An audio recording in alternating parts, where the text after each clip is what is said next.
Hello everyone, welcome to biology insights. मेरा नाम है आरुषि शर्मा एंड मैं उम्मीद करती हूँ आप सब बहुत ही बढ़िया होंगे। तो आज का हमारा टॉपिक है डिस्कशन का, दैट इज सेल साइकिल। अब ये टॉपिक जो है ना, ये बहुत सारे स्टूडेंट्स को बहुत डिफिकल्ट लगता है, लेकिन आज की क्लास के बाद आपको बिल्कुल भी डिफिकल्ट नहीं लगने वाला है, क्योंकि हम बहुत ही ईजी वे में इस टॉपिक को डिस्कस करेंगे। So let's start our session. देखिए, अगर मैं आपसे कहूँ कि जो एक ऑर्गेनिज्म है, मैं हूँ, आप लोग हैं, कोई भी एक लिविंग ऑर्गेनिज्म है, उसके जीवन की शुरुआत जो है वो एक सिंगल सेल से हुई थी। तो अगर आप बायोलॉजी बैकग्राउंड के नहीं हैं तो आप सोचोगे कि ऐसा कैसे पॉसिबल है, एक सेल से कैसे एक ह्यूमन बीइंग, अगर हम अपनी ही बात करें, या प्लांट्स जो हैं वो भी एक सेल से फॉर्म होते हैं, कैसे पॉसिबल है, ठीक है। लेकिन आज हम वही पढ़ेंगे कि भाई ऐसा वो सेल क्या करता है, क्या उसमें ऐसे चेंजेस होते हैं, क्या उसमें प्रोसेसेस आती हैं, तो वो क्या करता है, कंप्लीट ऑर्गेनिज्म आपके सामने जो है वो बना के खड़ा कर देता है, राइट। तो वो हम पढ़ेंगे, that is in cell cycle. और पूरी स्टेजेस जो हैं बच्चे, वो हम एम्ब्रियो डेवलपमेंट में पढ़ते हैं, that is under your human reproduction. So वो हम पूरी एम्ब्रियोनिक डेवलपमेंट कवर नहीं करेंगे, हम सिर्फ आज सेल साइकिल को कवर करेंगे, ठीक है, कि उस सेल में क्या क्या चेंजेस आ रहे हैं, कैसे वो एक सेल से हमारा मल्टी सेलुलर ऑर्गेनिज्म जो है वो बन के रेडी हो रहा है। तो यहाँ पे मेरे पीछे एक डायग्राम है, बहुत ब्यूटीफुल सा डायग्राम है, जो कि पूरी फीटल डेवलपमेंट को बता रहा है। देखो, आप लोगों की, हम लोगों की जर्नी जो है ना, वो कुछ ऐसे होती है। So that is a very beautiful process कि कैसे जो है हम लोग ऐसे ही एज इट इज़ फॉर्म नहीं होते कि ऐसे ही हैं और ऐसे ही जो है हम बन गए या भगवान ने हमें बनाया। होता क्या है यहाँ पे, ये प्रोसेस हम पूरी रिप्रोडक्शन में पढ़ते हैं कि स्पर्म आता है, एग के साथ फर्टिलाइज फ्यूज करता है, तो वो एग जो है आपका वो फर्टिलाइज्ड एग है, और जिसको हम क्या बोलते हैं, जाइगोट बोलते हैं। अब जैसे ही वो जाइगोट बना, तो वो जाइगोट क्या है बेटा, आपका जाइगोट एक सिंगल सेल है, राइट, एक सिंगल सेल है, एक सेल है ओनली। अब एक सेल से आपने ये बेबी जो है ये बनाना है, कैसे बनेगा, वो सेल रैपिडली डिवाइड करेगा, डिवाइड करके 2 सेल बनाएगा, 2 से 4 सेल बनाएगा, 4 से 8 सेल बनाएगा, एंड सो ऑन। जैसे ही बहुत सारे सेल का मास वो बन गया, तो वो सेल क्या करने लगेंगे, खुद को अरेंज करने लगेंगे, अरेंजमेंट जो है उनमें देखने को मिलती है। सो आप यहाँ पे देख भी सकते हो कि हमने पढ़ा है ऑलरेडी ह्यूमन रिप्रोडक्शन में। अगर आपने वो लेक्चर नहीं देखा, सो उसको भी आप एक बार जाके गो थ्रू कर सकते हो, जिसमें एम्ब्रियो डेवलपमेंट जो है वो हमने स्टडी की है। नाउ जैसे ही ब्लास्टोसिस्ट बना, उसके बाद अब देखो ये स्ट्रक्चर है, उसके बाद जो है ये 3 जर्म लेयर्स बनेंगी आपकी, पहले 2 बनती हैं, एक्टोडर्म, एंडोडर्म, फिर बीच में एक मेसोडर्म आती है। देन उसके सेल्स जो हैं, डिफरेंट ऑर्गन्स जो हैं वो आपके फॉर्म करना स्टार्ट करते हैं, एंड दैट इज हाउ। अब देखिए ये फिटस है, पहले आप यहाँ पे जो है आप आइडिया भी नहीं लगा सकते कि ये ह्यूमन फिटस है या कौन सा एक ऑर्गेनिज्म है। देन धीरे धीरे धीरे और डिफ्रेंसिएशन होती है, और डिफ्रेंसिएशन होती है, and that is how an organism is created. So चले कहाँ से थे हम, जो बेस है that is a single cell, और उस सेल में बेटा ये डिविजन्स जो हैं ये हो रही हैं, लेकिन ये सेल जो है वो किन किन फेजेस में जा रहा है, आज हम इसकी पूरी जिंदगी को डिस्कस करेंगे कि भाई एक सेल जो है, जैसे ही एक सेल 2 में डिवाइड हुआ, तो उसमें 2 तक का जो सफर था वो क्या था, right. So I hope you got an idea कि हम जो है वो किस बारे में अभी बात करने वाले हैं, राइट। चलिए, so what is cell cycle. Cell cycle क्या है, सेल साइकिल बेसिकली एक पूरा के पूरा इवेंट है, सेल की लाइफ है, सेल की जर्नी है। जैसे कि आप लोगों की लाइफ है, हम लोगों की क्या होता है कि हम जीवन जो है बेसिकली कि बर्थ होता है, उसके बाद हमारी ग्रोथ होती है, देन बहुत सारी चीज़ें जो है बीच में होती हैं, देन एट लास्ट जो है वो डेथ है। तो बर्थ से लेकर डेथ तक की कंप्लीट एक साइकिल जो है, उसको हम बोलते हैं कि भाई ये हमारी लाइफ साइकिल है, ठीक है, हम लोगों की लाइफ साइकिल है। तो वैसे सेल की भी तो साइकिल है, सेल में भी सेल डाई नहीं करते हैं, जो कि आपके फंक्शनल नहीं रहते, लेकिन एक सेल की लाइफ जो है वो उसकी डिवीजन तक सीमित है, कि एक सेल है वो भाई 2 बना रहा है, तो ये 2 में कन्वर्ट हो गया, तो ये जर्नी जो है ये पूरी साइकिल ही कंप्लीट करके 1 से 2 में कन्वर्ट हो जाता है, ठीक है। सो उसी इवेंट को हम बोलते हैं that is cell cycle. Now cell cycle में आप एक और चीज देख रहे हो कि भाई ठीक है, सेल कर क्या रहा है, सेल जो है वो डिवाइड कर रहा है। अब डिवाइड कर रहा है मतलब सेल डिवीजन जो है that is also part of what, of part of cell cycle. Cell cycle का ही पार्ट है सेल डिवीजन। उसी के बीच में क्या होगा कि एक सेल है जिसमें बहुत सारे चेंजेस होंगे, चेंजेस हुए, उसके बाद उसने क्या कर लिया, खुद को डिवाइड कर लिया, 2 सेल्स में जो था वो कन्वर्ट हो गया। इसी पूरी उसकी जर्नी को हम स्टडी करेंगे। तो आपको तो बहुत फैसिनेटिंग, बहुत इजी लग रहा होगा कि भाई एक सेल है 2 में ही तो बनेगा, लेकिन ये इजी होता नहीं है। उसमें बहुत सारी चीज़ें होती हैं, बहुत सारे इवेंट्स जो हैं वो बीच में जाते हैं और उन इवेंट्स को गो थ्रू करके जो है ये स्टेज अचीव होती है। लेकिन इसके बीच में यहाँ पे जो लैकिंग है, यहाँ पे क्या क्या पूरे के पूरी रहस्य छिपा हुआ है या जो भी की इवेंट्स है, that is what included in the cell cycle, right. Now cell cycle में हमने बोल दिया कि भाई ठीक है, सेल जो है वो डिवाइड करेगा, तो कैसे डिवाइड करेगा। अब सेल का स्ट्रक्चर आप सबने पढ़ा होगा, प्लांट सेल, एनिमल सेल। यहाँ पे हम एनिमल सेल की बात कर रहे हैं। एनिमल सेल का बेसिकली हम प्लांट सेल में जो जो डिफरेंस आते हैं वो मैं आपको एंड में बताऊंगी। ऑलमोस्ट जो है ये सारी प्रोसेसेस सेम ही रहती हैं, लेकिन स्पेसिफिकली अगर ह्यूमंस की बात करूँ मैं कि ह्यूमन सेल्स जो है तो उसमें सेल साइकिल कितने ड्यूरेशन की होती है वो हम डिस्कस कर लेंगे। तो अब यहाँ पे देखिए कि सेल जो है वो आपका सेल साइकिल आपकी पूरी की पूरी 2 इवेंट्स में, 2 फेसेस में जो है वो डिवाइड होती है। एक फेस है आपका दैट इज इंटरफेस और दूसरा होता है एम फेस। एक है इंटरफेस, दूसरा है एम फेस। पूरी सेल साइकिल मतलब समझ लो कि क्या है, लेट्स सपोज कि आपका कोई इवेंट है, ठीक है। तो इवेंट होता है ना, जैसे हमारा कोई फंक्शन होता है। लेट्स सपोज क्या होता है कि किसी की शादी है, तो शादी में क्या होता है, हम इवेंट्स रखते हैं ना कि भाई हल्दी जो है वो इतने ड्यूरेशन की है, इतने दिन जो है वो बेसिकली आज हल्दी है, और उसके बाद जो डीजे नाइट है वो कितने ड्यूरेशन होता है, या कोई भी इवेंट्स होता है, आप इवेंट प्लान करते हो तो एक ड्यूरेशन होती है, भाई इतने से इतने तक ये चलेगा। या डिनर होता है, खाने का टाइम होता है कि इतने से इतने का स्पेसिफिकली जो है उसमें ये सारे की इवेंट्स होंगे। तो वैसे ही यहाँ पे भी 2 फेजेस हैं। इंटरफेस है जिसमें कुछ इवेंट्स होंगे, देन आपका एम फेज आता है, उसमें कुछ इवेंट्स होंगे। तो 1 बाय 1 हम डिस्कस करेंगे कि इंटरफेस क्या है, देन एम फेज क्या है, क्या क्या सेल में चेंजेस आ रहे हैं जब वो सेल उन स्टेजेस से गुजर रहा है। अब आप इसको कंपेयर कर लीजिए कि आप बचपन में थे, बहुत छोटे से थे, तो आप एक सेल थे। अब आप बड़े हो रहे हो तो आप में बहुत सारे चेंजेस आ रहे हैं, तो आप पे क्या क्या इमोशनल आते हैं, फिजिकल आते हैं, है ना। तो अब सेल तो इमोशंस फील नहीं कर सकता, like you cell can not feel emotions, लेकिन उसमें जो है कुछ इंटरनली मेटाबॉलिक चेंजेस जो हैं वो देखने को मिलेंगे। तो वो हम पढ़ेंगे सेल के पर्सपेक्टिव से। सेल को समझ लो कि सेल क्या है, कोई भी कैरेक्टर दे दो, है ना, कोई भी, आप खुद को मान लो, कोई भी कैरेक्टर दे दो कि भाई सेल है। अब हम उसकी जर्नी पे निकल गए हैं कि देखते हैं कि क्या क्या उसमें होता है। तो अब इंटरफेस में हम पहुंच चुके हैं। तो इंटरफेस में यहाँ पे इंटरफेस आपका स्टार्ट होता है। तो हम सेल साइकिल की स्टार्टिंग जो है वो यहीं से देखते हैं कि भाई इंटरफेस आया, और इंटरफेस में भी सबसे पहले कौन सा फेस आया, दैट इज G1 फेस, जिसको हम गैप 1 फेस भी बोलते हैं। अब सेल चल रहा है, छोटू सा सेल है, ठीक है, एक सिंगल सेल है, सिंगल न्यूक्लियाई के साथ सेल है। आप ऐसे इमेजिन कर सकते हो that this is a cell. अब ये चल रहा है, ये चलते चलते कहाँ पहुंच गया, ये पहुंच चुका है इंटरफेस में, और इंटरफेस के भी कहाँ पे, G1 फेस में ये पहुंच चुका है। और G यहाँ पे स्टैंड करता है गैप के लिए। यहाँ पे जितने भी G आएंगे, G मतलब गैप हम बोल रहे हैं बेसिकली। तो यहाँ पे देखिए G1 है, मतलब कौन सा फेस आ गया आपका, that is gap 1 face.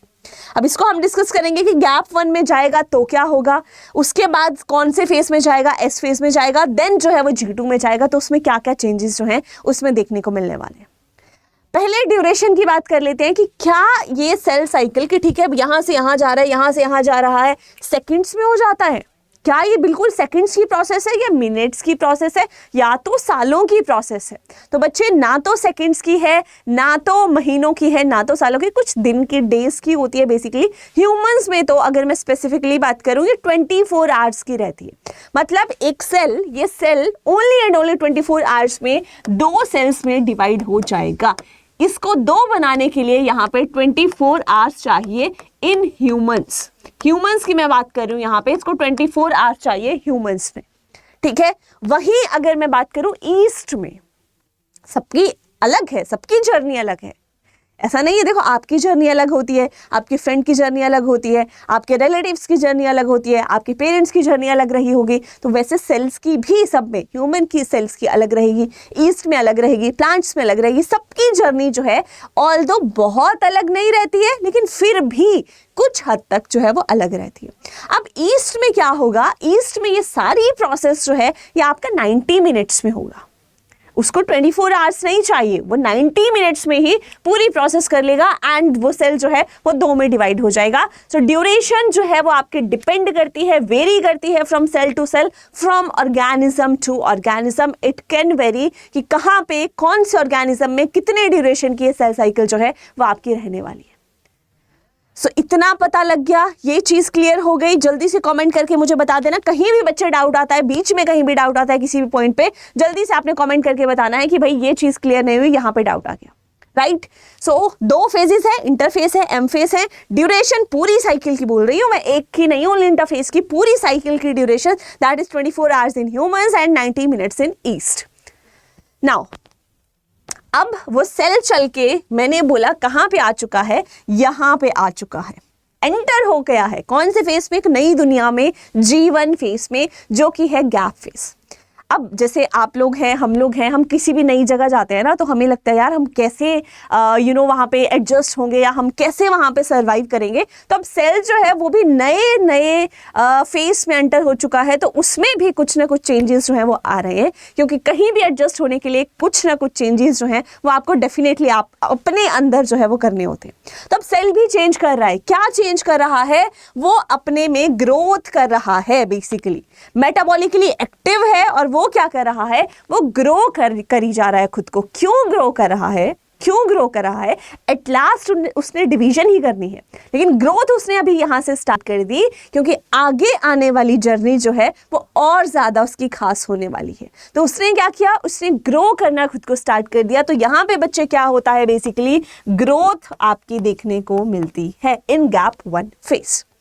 Next यहाँ पे क्या हो रहा है, यहाँ पे सेल ऑर्गेनल्स की डुप्लीकेशन हो रही है।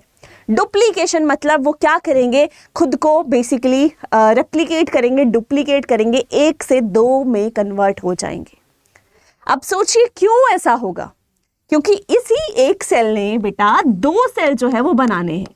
अब 2 सेल बनाएगा, अगर इसके पास एक गोल्जी, एक ER, उसके बाद एक ही आपका बेसिकली न्यूक्लियाई हुआ, तो वो एक ही सेल को तो दे पाएगा, या उनको थोड़ी ना ब्रेक करेगा। आधा गोल्जी मैंने एक को दे दिया, आधा गोल्जी मैं दूसरे को दे देता हूँ, इज इट सो? ऐसे तो नहीं हो पाएगा। ऐसे तो जो भी 2 सेल्स बनेंगे वो तो आपके कैसे जो है वो नॉर्मल बिहेव करेंगे, कैसे नॉर्मल फंक्शनिंग करेंगे, जब उनके पास जो पूरी सेल ऑर्गेनल्स हैं वो कंप्लीट ही नहीं है, पॉसिबल ही नहीं है बच्चे। तो होता क्या है, पहले जितना भी कंटेंट है वो सेल खुद को रेप्लिकेट, डुप्लीकेट कर लेगा। उसने 2 कॉपीज बना दी कि भाई ठीक है, एक कॉपी एक को दे दूंगा, दूसरी कॉपी दूसरे को दे दूंगा, तो बराबर हो गया। तो पहले उसको मेहनत करनी पड़ती है। सो वो मेहनत कहाँ पे हो रही है आपकी, in the G1 phase, that is in the growth phase. और इसकी ड्यूरेशन बच्चे सबसे ज्यादा होती है, 11 आवर्स का ये फेज रहता है G1। इंटरफेस जो है, ऑल्दो पूरा 2 फेजेस थे, इंटरफेस एम फेज। इंटरफेस की टोटल टाइमिंग जो थी वो ज्यादा थी, एम फेज ऑलमोस्ट आपका 1 आवर का रहता है। इंटरफेस में भी सबसे ज्यादा जो लॉन्गेस्ट फेज है दैट इज G1 फेज। कौन सा फेज है? That is G1 phase, that last for around 11 hours. तो आई होप G1 फेज क्या है आपको पता चल गया होगा। तो सेल जो है अगर यहां से चला था कुछ ऐसा, तो यहां पे समझ लीजिए कुछ ऐसा गोलू मोलू सा बड़ा सा सेल जो है वो आपका बन चुका है। डन। नेक्स्ट, अब हम आ चुके हैं, अब वो ये वाला सेल जो बड़ा सा था, जिसने क्या किया था, खुद को डुप्लीकेट कर लिया था, उसने अपने कंटेंट्स को डुप्लीकेट कर लिया था, except for the DNA। DNA यहाँ पे डुप्लीकेट नहीं होता, बाकी चीजें हो जाती हैं except for the DNA। DNA आपका यहाँ पे डुप्लीकेट नहीं होता, क्योंकि DNA के डुप्लीकेशन के लिए अलग से हमने एक इवेंट प्लान करके रखा है। देखो होता है ना, जैसे कुछ ऐसी रस्में होती हैं शादी की, अगर मैं एग्जांपल ले लूँ तो जैसे मेहंदी है, खास है, उसको हम कंबाइन नहीं कर सकते किसी के साथ कि भाई कुछ और इवेंट चल रहा है उसमें बीच में तुम मेहंदी का इवेंट कर दो। कैसे? खास है, अलग रखना पड़ेगा, उसके लिए टाइम देना पड़ेगा, अरेंजमेंट करनी पड़ेगी। सेम DNA रेप्लिकेशन भाई हमारी बहुत खास है, बहुत इंपॉर्टेंट ये प्रोसेस है। तो इसको हम कैसे किसी फेस में मर्ज कर दे भाई, इसके लिए हमें अलग से एक फेस रखना पड़ेगा और उस फेस का नाम कौन सा होता है बच्चे, दैट इज एस फेस, जो कि आपके गैप 1 G1 फेस के बाद आता है, दैट इज एस फेस। अब एस फेस में सेल आ चुका है, एस फेस में आ चुका है, क्या होगा वहां पे, की इवेंट कौन सा है, और क्वेश्चन बनता है बच्चे that where DNA replication occurs in the cell cycle, और ये भी बन सकता है कि एस फेस में बताइए की इवेंट आपका कौन सा होता है। तो जो मेजर चीजें हैं वो तो स्किप आपको बिल्कुल भी नहीं करनी है। नाउ डीएनए रेप्लिकेशन हो गई यहाँ पे, और ये फेस आपका ड्यूरेशन कितनी होती है, 7 to 8 आवर्स। अब यहां से एक और चीज आप देख सकते हो, ये आपका ऑलमोस्ट 11 आवर्स था, ये आपका 7 to 8 आवर्स है। मतलब अभी तक भी सबसे लॉन्गेस्ट कौन सा है, that is G1 gap 1 face. क्यों, क्योंकि सेल ने बड़ा होना है ना, ग्रोथ में आपको सबसे ज्यादा टाइम लगता है। आपने एक चीज नोटिस की होगी, जब आप छोटे बच्चे होते हो, बचपन से जो आपका ग्रोथ वाली एक होती है ना, आपको लगता है यार हम बड़े ही नहीं हो रहे, बड़े हो जाते हैं ना, तो कांस्टेंट सी जिंदगी लगने लगती है उसके बाद कि यार अब तो मतलब रुक सी गई है लाइफ। तो ग्रोथ होने में जो है वो टाइम आपको ज्यादा लगता है, टाइम आपको बहुत टाइम टेकिंग प्रोसेस होती है ग्रोथ की, इसीलिए G1 फेस में भी आपके बहुत टाइम लग रहा है। अब यहाँ पे मेजरली क्या होगा बच्चे, डीएनए रेप्लिकेशन, इसीलिए इसको एस फेस बोल रहे हैं। And S here stands for what, S here stands for synthetic face. Synthetic, इससे एक वर्ड आप डिराइव कर सकते हो, दैट इज सिंथेसिस। किस चीज की सिंथेसिस हो रही है, डीएनए की सिंथेसिस हो रही। कैसे हो रही है, एक ही डीएनए से रेप्लिकेट कर रहा है, लेकिन बन तो रहा है, एक कॉपी से 2 कॉपीज यहाँ पे आपकी देखने को मिल रही हैं। तो एट लास्ट हो क्या रही है बच्चे, formation, synthesis, right. That is why इसको हम सिंथेटिक फेज भी बोलते हैं। And S here stands for what, S here stands for that is synthetic. Done. Key event याद रखना, that is DNA replication. Now एक और चीज है यहाँ पे, हिस्टोन सिंथेसिस, जो कि आप कहाँ पे पढ़ते हो, जो कि हम डीएनए पैकेजिंग में पढ़ते हैं कि भाई हमारा डीएनए इतना बड़ा है, अब हमारा डीएनए को हमने छोटू से सेल में पैक करना है, कैसे करेंगे, पॉसिबल ही नहीं है। आप सोचो, अगर मैं आपको एक चीज बोलूं कि जितनी आपकी हाइट है, आपकी हाइट के बराबर आपका एक डीएनए है, और आपका सेल जो है उसको तो आप नेकेड आई से देख भी नहीं सकते हो। So how is it possible कि वो इतना बड़ा डीएनए इतने छोटू से सेल में जो है वो आपका आ रखा है, फिट बैठ गया है। हुआ कैसे है, क्योंकि हमने उसको पैक कर दिया है। अब जब आप ट्रिप पे जाते हो ना, तो आपने एक चीज देखी होगी कि कभी आप अपने सिस्टर के साथ या किसी फीमेल फ्रेंड के साथ जो है वो ट्रिप पे जाके देखना, तो आपका एक सूटकेस बनेगा और उनके जो है वो 4-5 सूटकेस जो है वो रहते हैं। तब भी उन्होंने उस 4-5 सूटकेस में आप देखते हो पता नहीं कितने दिन के कपड़े जो हैं, डेली की ड्रेसेस जो हैं वो फिट होती है। Sorry, right. सब उन्होंने क्या किया है, उन्होंने बोला कि भाई इतने सारे हैं, हम तो मतलब हमें तो प्रॉपर अपनी वेकेशन जो है वो एंजॉय करनी है, हम ऐसे नहीं रह सकते कि हाँ 1-2 हमने कपड़े डालिए कि हाँ ये एक दिन ये पहनेंगे, एक दिन ये पेयर पहनेंगे, देन दूसरा, ऐसा नहीं चलता। हम लोगों को क्या होता है कि हमें अभी वाला प्लान है कि ये डालना है, उसके बाद जो है वो दूसरा डालना है, तो हमें इतने सारे को भाई अब ले जाने की भी दिक्कत होती है। तो हमारी जो पैकेजिंग स्किल्स है ना, वो बहुत कमाल की होती है। हम क्या करते हैं, इतने सारे हो ना, उसको भी एक बैग में पैक करके डाल देंगे, क्योंकि हमें पता है कि भाई हमें लेके जाना है, इंपॉर्टेंट है तो कुछ भी करेंगे। वैसा ही सेल है कि सेल के लिए डीएनए भाई इंपॉर्टेंट है, कुछ भी करके उसको पैक करना पड़ेगा। तो डीएनए पैकेजिंग में कुछ और प्रोटीन्स हैं जो कि आपका रोल प्ले करती हैं, और वो कौन सी प्रोटीन है, these are the histone proteins. ये प्रोटीन्स हैं बच्चे, ठीक है, ये प्रोटीन्स हैं। तो अब इनकी सिंथेसिस भी कहां पे हो रही है, इनकी सिंथेसिस भी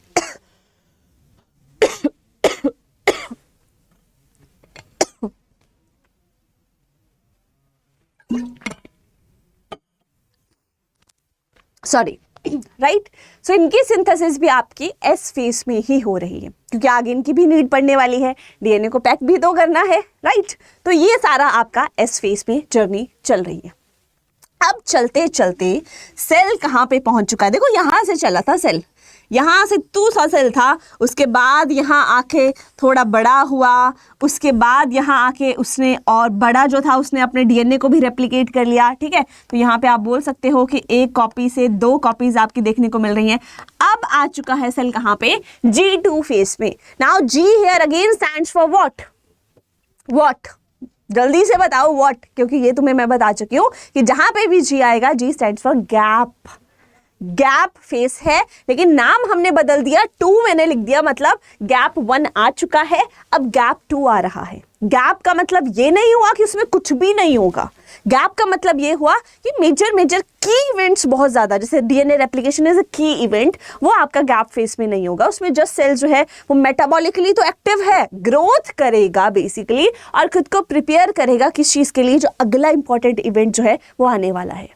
अब यहाँ पे अगला इंपॉर्टेंट इवेंट कौन सा आने वाला है, that is M phase, mitotic phase, जिसको भी हम डिस्कस करेंगे।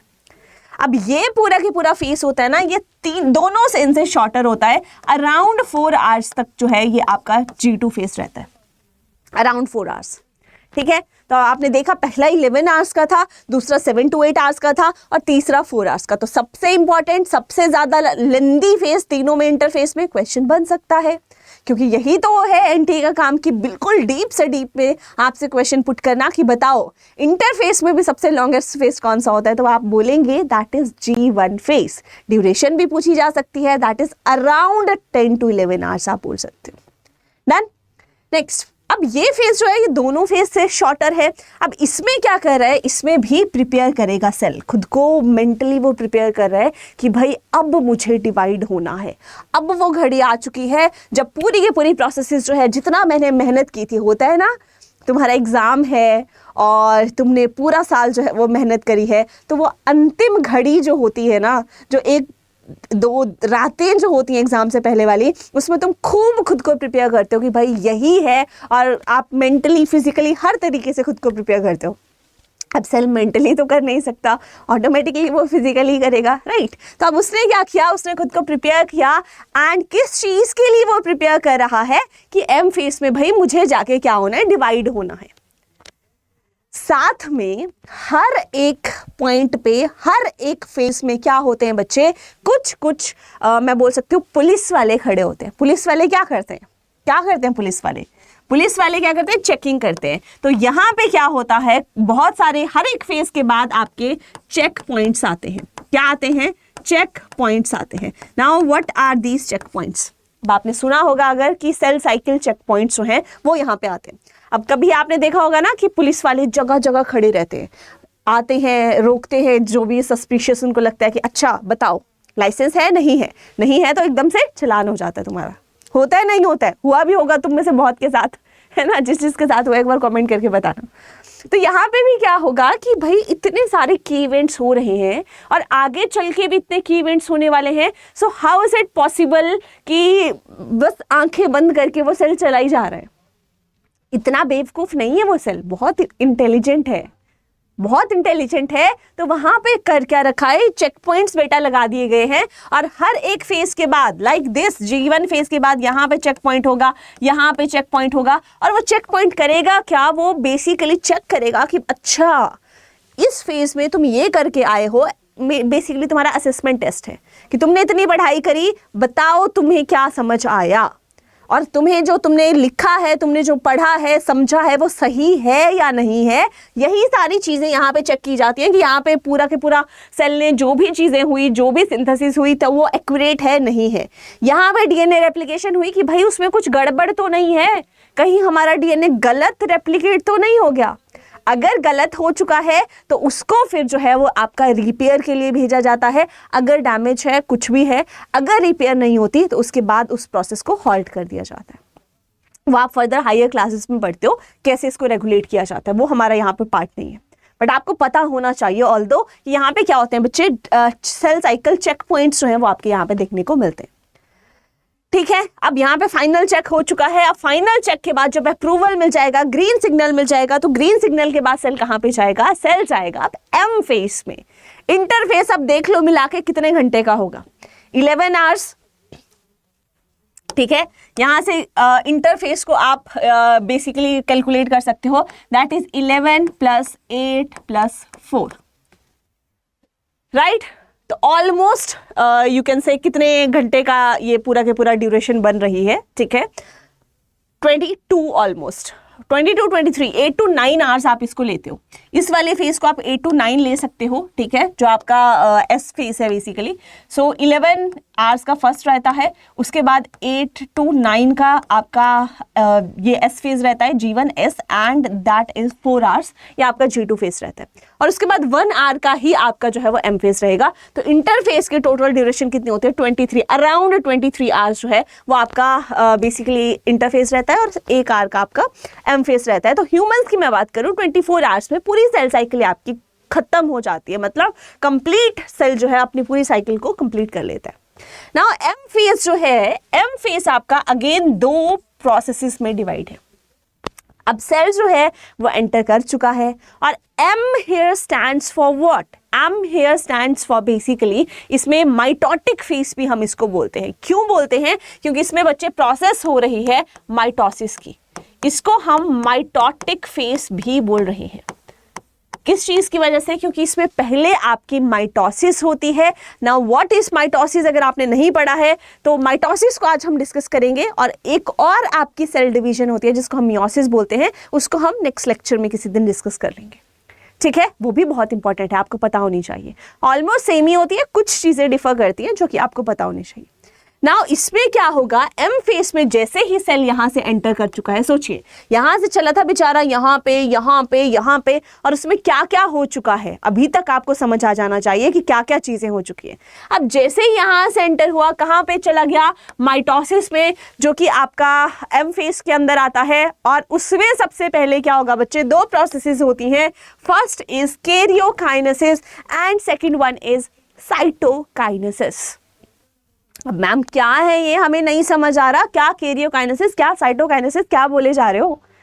कोई बात नहीं, मैंने तुम्हें स्टार्टिंग से, अगर तुमने मेरे आज तक के जितने भी लेक्चर्स अगर देखे होंगे, हमेशा मैं बच्चे एक चीज बोलती हूँ, जब भी कॉम्प्लिकेशन हो ना, जब भी तुम्हारी लाइफ में भी प्रॉब्लम आए ना, तो प्रॉब्लम का सॉल्यूशन तुम कैसे फाइंड आउट कर सकते हो। मैं तुम्हें एक एक जेन्युइन तुम्हारी लाइफ से भी एक टिप दूंगी, हमेशा उस प्रॉब्लम को तोड़ दो कि भाई अच्छा इतना बड़ा चीज़ है कि अच्छा मैं ब्रेक करके देखता हूँ, अच्छा ये हो रहा है, ये हो रहा है। ऐसा तो नहीं है आपके साथ कुछ बहुत भयंकर ऐसा कुछ हो रहा होगा, कुछ की इवेंट्स होते हैं ना कि अच्छा मेरे साथ ये भी हो रहा है यार, मुझे ये भी फील हो रहा है, मुझे अच्छा भी नहीं लग रहा, मुझे टेंशन भी हो रही है, मुझे स्ट्रेस भी है, मेरा टाइम भी मैनेज नहीं हो रहा, मुझे ये भी नहीं है। तो कलेक्टिवली वो जब तुम कंबाइन करते हो ना, वो तुम्हारी प्रॉब्लम बन जाती है। लेकिन वहीं तुम उसको तोड़ दोगे कि भाई मेरा टाइम मैनेज नहीं हो रहा, यहाँ पे मुझे ये फाइनेंशियल इशू है, यहाँ पे मुझे स्ट्रेस हो रहा है, तो तुम उन छोटे छोटे पॉइंट्स पे वर्क करोगे ना, सॉल्यूशन तुम्हें एकदम से मिलेगा, और तुम्हारी प्रॉब्लम जितनी बड़ी थी ना वो इतनी छोटी सी तुम्हें लगने लगेगी।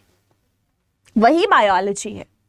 यहाँ पे तुम देख रहे हो भारी भरकम वर्ड्स, कुछ भी नहीं करना, तोड़ दो, ब्रेक कर दो। तो यहाँ पे बच्चे काइनेसिस वर्ड्स का क्या मतलब होता है, काइनेसिस मतलब का वर्ड होता है ब्रेक डाउन, तोड़ना, ठीक है। तो यहां पे तुम बोल सकते हो ब्रेक डाउन, और you can say division, sorry right, division भी आप बोल सकते हो। यहां पे काइनेसिस मतलब division, break down, that is division. अब यहाँ पे डिवीजन ठीक है कि हाँ काइनेसिस, एक और चीज तुम देख सकते हो, साइटो में भी काइनेसिस आ रहा है, कैरियो में भी काइनेसिस आ रहा है, मतलब काइनेसिस मतलब डिवीजन सेम है, डिफर क्या कर रहा है कि आगे क्या लगा है। कैरियो वर्ड बच्चे, बायोलॉजी में कैरियो वर्ड हम किससे रिलेट करते हैं, हम इसको न्यूक्लियस से रिलेट करते हैं। तो यहां पे न्यूक्लियस इज कैरियो, और साइटो जो है that is cytoplasm, that is cytoplasm. अब इजी है, तोड़ के देखा इजी है, मतलब डिवीजन होगी किस चीज की, न्यूक्लियस की, उसके बाद डिवीजन होगी किस चीज की, साइटोप्लाज्म की। Very easy, very simple. क्या था इसमें, कुछ भी नहीं था। तो मतलब जानो, मतलब सीखो, नॉलेज जो तुम्हें लेनी है ना, तुम्हें क्राम नहीं करना कि अच्छा karyokinesis that is the division of nucleus, इतनी भारी भरकम डेफिनेशन जो है मैं तो रट्टा मार के ना पूरी लिखाऊंगा या लिखाऊंगी। नहीं बच्चे, कितने टाइम तक लर्न करोगे, कितने टाइम तक क्रामिंग चीज जो है वो तुम्हारे माइंड में सस्टेन, क्रामिंग वाली नहीं, रट्टा जो बोलते हैं ना, जाके भी एक वर्ड इधर उधर हुआ पूरी लाइन तुम्हारी वैनिश। तुम ऐसे पढ़ोगे ना जब मीनिंग समझ के, मैं तुम्हें शर्त लगा लेती हूँ मेरा नाम बदल देना अगर तुम्हें कभी लाइफ में भूल गया, अगर तुमने इस तरीके से पढ़ाई की होगी, राइट। चलिए नेक्स्ट अगर हम बात करें ये कितने ड्यूरेशन की है, ड्यूरेशन है दैट इज 1 आवर ओनली, ठीक है। माइटोटिक फेज जो है वो आपका 1 आवर का यहाँ पे रहता है। एंड इसमें सबसे पहले क्या होगा बच्चे, न्यूक्लियस की डिवीजन होगी, न्यूक्लियस डिवाइड करेगा एंड फिर साइटोप्लाज्म डिवाइड करेगा। और ये आपको जितना सिंपल दिख रहा है ना, इतना सिंपल है नहीं, इतना सिंपल है नहीं। क्यों? क्योंकि ये साइकिल जो है, ये माइटोसिस जो है, बेसिकली माइटोटिक साइकिल जिसमें न्यूक्लियस पहले डिवाइड करेगा, वो भी आपकी बहुत सारी फेजेस में डिवाइड होती है। ऐसा नहीं है कि अच्छा ठीक है न्यूक्लियस को डिवाइड करो, साइटोप्लाज्म को डिवाइड करो, 2 सेल बनाओ, खत्म कहानी। नहीं, क्या होगा, पहले बहुत सारे फेजेस आएंगे। उन फेजेस में जाने से पहले मैं आपको एक और चीज बताती हूं कि ये जो बच्चे माइटोसिस की हम बात कर रहे हैं, that is what, that is a type of cell division. ये सेल डिवीजन का ही एक टाइप है कि मतलब सेल जो है उसने डिवाइड करना है, उसने डिवाइड करना है, 2 सेल बनाने हैं, तो उसके पास ऑप्शंस होती हैं। क्या सभी सेल के पास ऑप्शन होती हैं? सभी के पास नहीं होती है ना, तुमने सुना भी होगा सभी के पास नहीं होती लक्ष्मण। तो एक्चुअल में सभी के पास नहीं होती है कि भाई सारे के सारे जो है वो माइटोसिस से ही डिवाइड करें। कुछ को मियोसिस में भी जाना पड़ता है and that is second type of cell division, जिसको हम नेक्स्ट लेक्चर में किसी दिन डिस्कस करेंगे। सो नाउ मियोसिस जो है, अब ओवरव्यू में थोड़ा सा दे दूं, आपको ऐसा ना लगे कि मैम ने क्या ही नाम बोल के और उसके बाद खत्म कर दिया। ओवरव्यू, डिटेल हम बाद में करेंगे। सो मियोसिस जो है वो आपकी 2 स्टेजेस में प्रोसीड होती है, that is in meiosis 1 and meiosis 2। और एक और मैं चीज आपको बता दूं, जब भी सेल आपका माइटोसिस के थ्रू डिवाइड करना चाहता है तो माइटोसिस जो है वो इक्वेशनल या आप बोलते हो इक्वेलिटी में बिलीव करती है। वो बोलती है कि भाई एक सेल के पास अगर यहाँ पे 2n है, मतलब 46 क्रोमोसोम्स हैं, तो मैं इसको भी 46 दूंगी और इसको भी 46 दूंगी। जैसे हमारी मदर होती है ना, 2 बच्चे हैं तो इक्वल होना चाहिए, कोई भेदभाव नहीं। सेम यहाँ पे जो माइटोसिस वाले डिवीजन है, इसीलिए हम इसको एक और टर्म से डिनोट करते हैं, that is equational. That is what, equational division. वही मियोसिस बुरी नहीं है, मियोसिस की मजबूरी। देखो मुझे नहीं लगता जिंदगी में, जीवन में कुछ बुरा होता है। There is no black and white, there is always a grey. कोई इंसान अगर आपको बुरा लगता है तो उसमें कुछ अच्छाई तो रही होगी जो आप शायद नहीं देख पा रहे हो, और कोई आपको अच्छा लगता है तो जरूरी नहीं उसमें अच्छाई ही है, हो सकता है उसमें भी कोई बुराई हो जो कि आपको नहीं दिख रही है। So I believe there is no black and white, there is always grey. यहाँ पे भी ऐसा है कि भाई ठीक है ये इक्वेशनल है। मियोसिस 1 वाला पार्ट जो है वो रिडक्शनल होता है, इसको हम पढ़ेंगे बच्चे, वो रिडक्शनल है। और यहाँ पे ओके राइट, तो ये रिडक्शनल है और ये जो है ये आपका इक्वेशनल ही होता है। ठीक है, तो इसको हम बाद में डिस्कस करेंगे। Today will discuss mitosis. अब माइटोटिक डिवीजन जो है वो आपके सोमैटिक सेल्स में ही बच्चे देखने को मिलती है। सो अगेन अगर आपने नहीं आपको पता है सोमैटिक और बाकी कौन से सेल्स होते हैं, तो रिप्रोडक्शन वाला एक बार यूनिट देख लेना, उसमें भी मैंने आपको बताया है। यहाँ पे एक छोटा सा मैं आपको ब्रीफ दे दूंगी। आपकी बॉडी में 2 टाइप ऑफ सेल्स होते हैं, एक हो गए सोमैटिक सेल्स और दूसरे हो गए बच्चे जर्म सेल्स। अब आप बोलोगे मैम जर्म, कौन से जर्म? जो हमारे हाथ में होते हैं, जो कि डेटॉल मारता है 99.9%, जो बोलता है कि 99.9% का क्लेम करता है, वो वाले जर्म नहीं बेटा। यहाँ पे जितने भी सेल्स जो कि आपके रिप्रोडक्शन में पार्टिसिपेट करेंगे, जो कि रिप्रोडक्शन की प्रोसेस में पार्टिसिपेट करेंगे, उनको हम जर्म सेल्स बोल रहे हैं। एक्सेप्ट दीज जर्म सेल्स, इनको छोड़ के जितने भी आपकी बॉडी में सेल्स बचते हैं, दीज आर सोमैटिक सेल्स। आपके muscle cell, liver cell, heart cell, जो कि रिप्रोडक्शन से कोई लेना देना नहीं है। सारे सेल्स कहाँ पे कौन से हैं? सारे सेल्स सोमैटिक सेल्स हैं, एक्सेप्ट दीज जर्म सेल्स जो कि क्या कर रहे हैं? रिप्रोडक्शन में पार्टिसिपेट कर रहे हैं। तो जितने भी सेल्स हैं जो कि सोमैटिक सेल्स हैं, उनमें बेटा आपकी माइटोसिस देखने को मिलती है, उनमें होगी माइटोसिस। और जर्म सेल्स जो हैं वो आपके मियोसिस से डिवाइड करते हैं। एक फैक्ट और पता चल गया यहां से, ठीक है, लेकिन एक्सेप्शंस आर ऑलवेज देयर। कभी सुना है कहाँ पे कि कुछ भी प्रोसेस हो रही है, एक्सेप्शंस नहीं है? नहीं, exceptions will always be there. कैसे? ये आपके बेसिकली सोमेटिक सेल्स में आपकी यू कैन से माइटोसिस होती है, लेकिन कुछ ऐसे ऑर्गेनिजम्स हैं जैसे हनी बीज की अगर आप लाइफ साइकिल देखोगे तो उसमें आपके बेसिकली जो आपके मेल हनी बीज हैं वो होते हैप्लॉइड हैं, मतलब मियोसिस से ही हैप्लॉइड सेल्स बनते हैं, लेकिन उनमें प्रोसेस कौन सी होती है? वो माइटोसिस होती है। तो जब हम पढ़ेंगे that is basically sex determination, जिसमें हम हनी बीज वाला जो हैप्लोडिप्लॉइडी कॉन्सेप्ट है उसको पढ़ते हैं, वहाँ पे हम डिस्कस करेंगे कैसे पूरी प्रोसेस ये आपके देखने को मिलती है। राइट, चलिए नेक्स्ट। अब मैंने बोल दिया कि भाई वो सेल चला है, ठीक है, यहाँ से चला, G1 से चला, उसके बाद S में गया, S से G2 में गया, G2 से फिर M में जाएगा, ठीक है, समझ गए बात। M फेज को हम डिस्कस करेंगे अभी, इसके बाद में कौन से फेजेस हैं हम एंड में करेंगे। लेकिन अब M में भी ठीक है, उसने क्या कर लिया? कैरियोकाइनेसिस कर ली भाई, उसने न्यूक्लियस डिवाइड कर लिया, साइटोप्लाज्म डिवाइड कर लिया, 2 सेल बना दिए। अब नाउ व्हाट नेक्स्ट क्या है? क्या वो सेल बार बार ये साइकिल में चलता रहेगा कि भाई ठीक है मैं फिर G1 में जा रहा हूँ, फिर S में जा रहा हूँ, फिर G2 में जा रहा हूँ, फिर डिवाइड कर रहा हूँ? तो एक सेल कब तक डिवाइड करेगा? क्या कोई लिमिट है? लिमिट होती है। लिमिट ना हुई तो क्या हो जाता है बच्चे? लिमिट ना हुई तो एक डिजीज हो जाती है, एक डिसऑर्डर हो जाता है बहुत ही भयंकर सा, जिसको हम बोलते हैं कैंसर। कैंसर में क्या होता है सुना है? ये सेल्स जो होते हैं ये डिवाइड करते रहते हैं, इनको कोई मतलब नहीं होता कि हमारे इधर क्या चल रहा है उधर क्या चल रहा है, बस हमें डिवाइड करते जाना है। और वो सेल्स जो होते हैं then they become basically tumour की सेल की फॉर्मेशन कर लेते हैं वो। एंड उसके बाद वो ट्यूमर जो है पहले आपका बिनाइन होता है, एक ही जगह पे होता है, फिर मैलिग्नेंट बन के वो जगह हर बॉडी में स्प्रेड होने लगता है। एट लास्ट वो स्टेजेस आपके डिफाइन करते हैं कि कैंसर अब लास्ट स्टेज पे है, now there is no chance. So cell को डिवीजन कब तक करनी है, कितनी करनी है, बहुत इंपॉर्टेंट है। ये प्रॉपर्टी लूज हुई तो सब कुछ गड़बड़ हो जाएगा बच्चे। तो अब कुछ सेल्स जो होते हैं, कुछ क्या बहुत सारे जो आपके एडल्ट सेल्स हैं जैसे कि हार्ट सेल्स हो गए, और भी बहुत सारे सेल्स हैं जिनको अब नीड नहीं है डिवाइड करने की। नीड कब थी? जब एक सिंगल सेल था वो डिवाइड कर रहा है। क्यों? क्योंकि अभी उसने पूरा बेबी फॉर्म करना है ना बच्चे, अभी उसने सिंगल सेल से पूरा ऑर्गेनिज्म बनाना है, तो उसको डिवाइड होना पड़ेगा। उन सेल्स को क्या करना पड़ेगा? लाइक सपोज कुछ आपके ऐसे जैसे 3 लेयर्स की मैंने बात की थी, उसको हम गैस्ट्रुलेशन में पढ़ते हैं बहुत डिटेल में। तो जैसे उसके लेट्स सपोज आपके मेसोडर्म के सेल्स हैं जो कि आपके फर्दर आपके स्पाइनल कॉर्ड बनाने वाले हैं, सॉरी एक्टोडर्म वाले, राइट। और मेसोडर्म वाले जो होते हैं, एंडोडर्म वाले जो होते हैं जो आपकी गट बनाते हैं।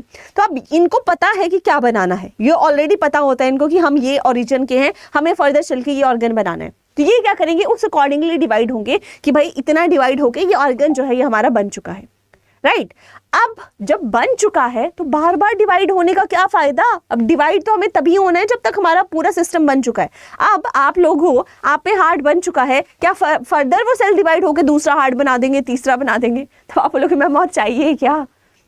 ठीक है। अब हार्ट फेल हो रहा है जिनमें, तो हार्ट ट्रांसप्लांट का सोचो कितनी, किडनीज फेल हो रही है, किडनी ट्रांसप्लांट कितना मुश्किल है। अगर खुद ही बनाते रहते, डिवाइड करते रहते तो और चाहिए क्या था? लेकिन ऐसे वर्क नहीं करती प्रोसेस। अब ये सेल्स क्या करते हैं, इन्होंने डिवाइड कर लिया, अब ये डिवाइड होना बंद कर देते हैं। बंद करने के लिए ये क्या करते हैं? एक रेस्टिंग फेस होता है बेटा आपका, दैट इज G0 फेस। कौन सा फेस है आपका? दैट इज G0 आ गया। अब आपका यहाँ पे रेस्टिंग फेस है जिसको हम क्वाइसेंट स्टेज भी बोलते हैं, क्वाइट। अब सेल क्या करेगा? उस स्टेज पे एंटर कर लेगा। कब करेगा? जब उसको डिवाइड नहीं होना। अब वो एंटर कर चुका है उस स्टेज पे, मेटाबॉलिकली एक्टिव है। मेटाबॉलिकली एक्टिव मतलब वो मरा नहीं है, वो जिंदा है, उसमें फंक्शनिंग चल रही है, बस डिवीजन को छोड़ के। उसमें डिवीजन नहीं होगी, बाकी सारी प्रोसेसेस जो हैं वो उसमें यहाँ पे चलने वाली है। सो दैट इज व्हाट कि पूरी साइकिल में घूम के जब उसको डिवाइड नहीं करना तब वो चला जाता है G0 फेस में।